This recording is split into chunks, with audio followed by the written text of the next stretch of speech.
How do you get over a relationship when someone's broke up with you and they haven't given you the reason? We have a really incredible question this week that came through in the Instagram DMs. I will read it out to you forthwith, Your Honour. My boyfriend just broke up with me for no reason. I literally did nothing to him. He just told me that he's questioning everything. Then he started acting weird. Now he doesn't even respond to my calls or texts. It's been a week now. I want help with getting clarity and moving on. Oh, that's really, really brutal. I can imagine a lot of the emotions that have been coming up for you and how confusing that might be, and frustrating and maddening and rage inducing even, because someone's just decided to leave and not give any kind of reason or explanation. He did mention, it says that he's questioning everything, but that really doesn't give you anything to go off, and that's really, really hard.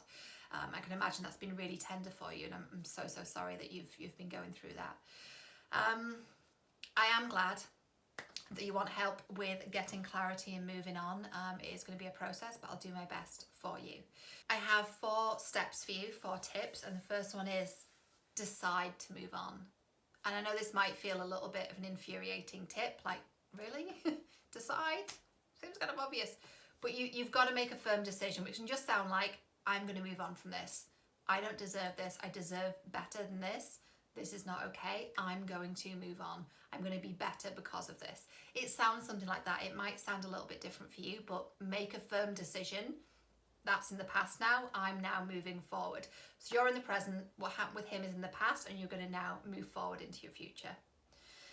The second thing is to create a ritual to signify that it's over. And again, this might sound like a bit of a surprising one. And you might think, well, what does that mean?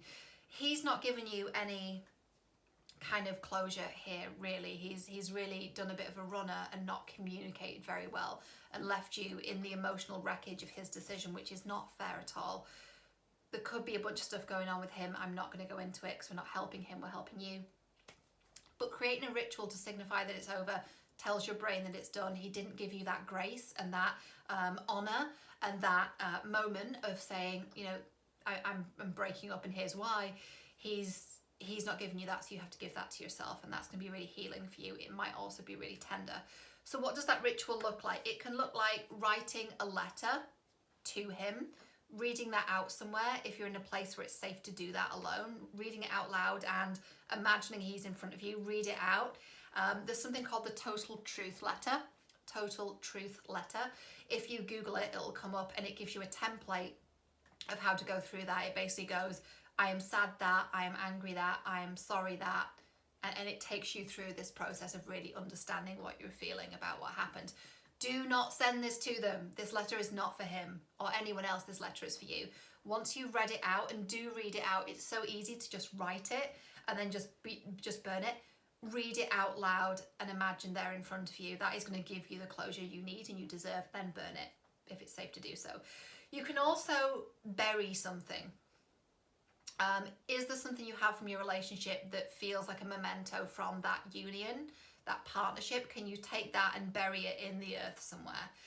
Why would we do this? So we're talking about fire and we're talking about earth. They're very, very symbolic of death, rebirth and renewal. Fire cleanses and purifies, and the earth is about growth and new things and new life.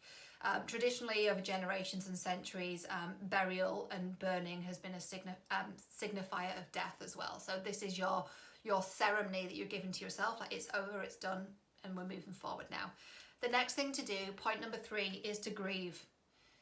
Grieve the relationship, feel your feelings, and really, really feel it. It might look like watching romantic movies and crying. It might look like punching the pillow or going out on a run or doing a kickboxing class or whatever it might be. Screaming, again, in a place that's safe to do so. Getting it out of your body, whatever that looks like for you. It's not about numbing it out. It's not about blaming anyone. It's about really being with those emotions and being really, really present for yourself through them. And a question that you can ask is, how does this emotion want to be expressed?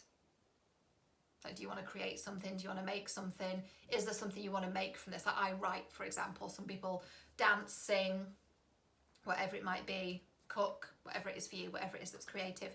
Another question you can ask is, how does this emotion want to be released?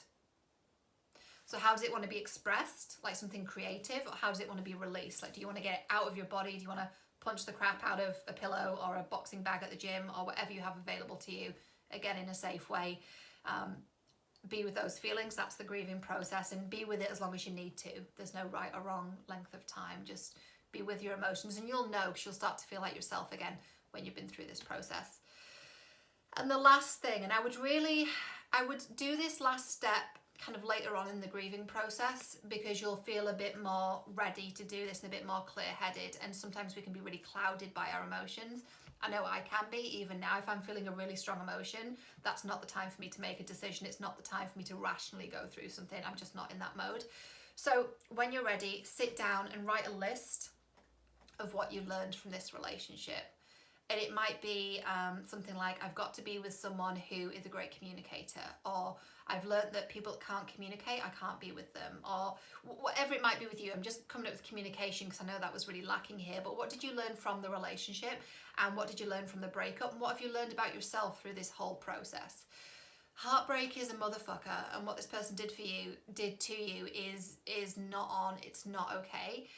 We're now, like I said, you're now in the wreckage of their decision, which is shitty and not fair and not okay. And you're there. And let's make the best of this. Let's use this as a catalyst for your growth and your healing.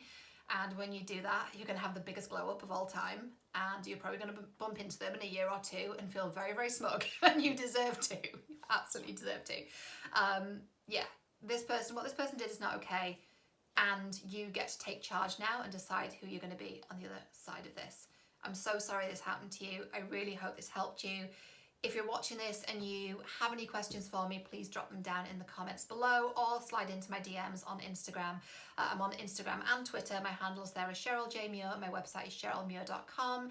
If you want details of how to work with me, it's on the website cherylmuir.com. And School of Cheryl is also on there, which is my personal development school. Instant access courses to really help you love yourself more, understand your emotions at a deeper level, find love, and all of that juicy stuff. Thank you for watching, and I will see you next time.